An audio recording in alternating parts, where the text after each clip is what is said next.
Halo, selamat sore teman-teman. Perkenalkan, nama saya Koma Ayu Marini Ratih, NIM 103 dari kelas 5B Manajemen Reguler Suri.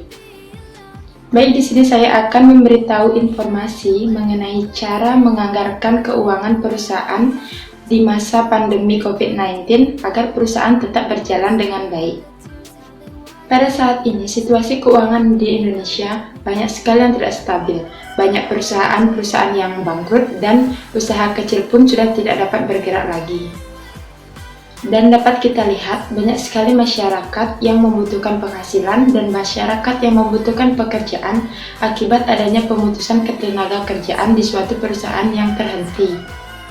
Oleh karena itu, di sini saya akan memberikan informasi mengenai cara menganggarkan keuangan perusahaan di masa pandemi COVID-19 agar keuangan perusahaan tetap berjalan dengan baik.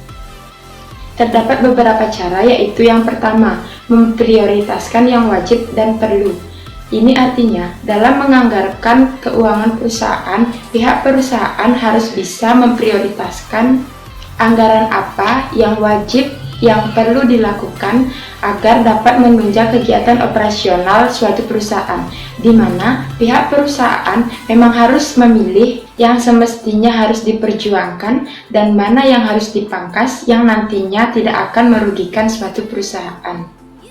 Yang kedua, yaitu mengatur pengeluaran atau mengurangi risiko, di mana menganggarkan keuangan suatu perusahaan, kita harus mengatur pengeluaran yang semestinya bisa dihilangkan atau bisa dikurangkan agar dapat mengurangi risiko suatu perusahaan. Yang ketiga, simpan dana darurat atau dana cadangan. Ini merupakan salah satu cara menganggarkan dana perusahaan. Kalau kita lihat pada masa pandemi, jika perusahaan baru dan perusahaan lama sudah berjalan dengan baik, maka mereka harus mampu menyisihkan atau menyimpan dana darurat. Dana darurat ini dalam perusahaan sering disebut dengan kas kecil atau dana kas cadangan, di mana dana ini juga sangat diperlukan jika perusahaan memang benar-benar di masa kondisi detik-detik terakhir.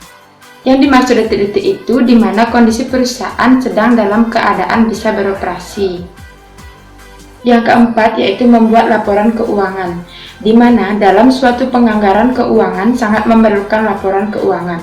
Laporan keuangan dibuat agar kita dapat mengetahui bagaimana keberlangsungan perusahaan. Setiap perusahaan harus mengetahui berapa pendapatan yang diperoleh dan berapa pengeluaran yang dikeluarkan, sehingga suatu saat bisa mengetahui berapa besar laba atau rugi perusahaan. Sehingga setelah kita ketahui, maka perusahaan dapat menentukan langkah apa yang selanjutnya dilakukan.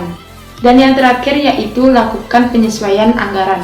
Penyesuaian ini dilakukan jika anggaran sudah terrealisasi dengan baik. Jadi perusahaan sudah memikirkan apa dan bagaimana keadaan perusahaan tersebut. Baik, itu merupakan cara menganggarkan keuangan perusahaan di masa pandemi COVID-19 saat ini. Terima kasih.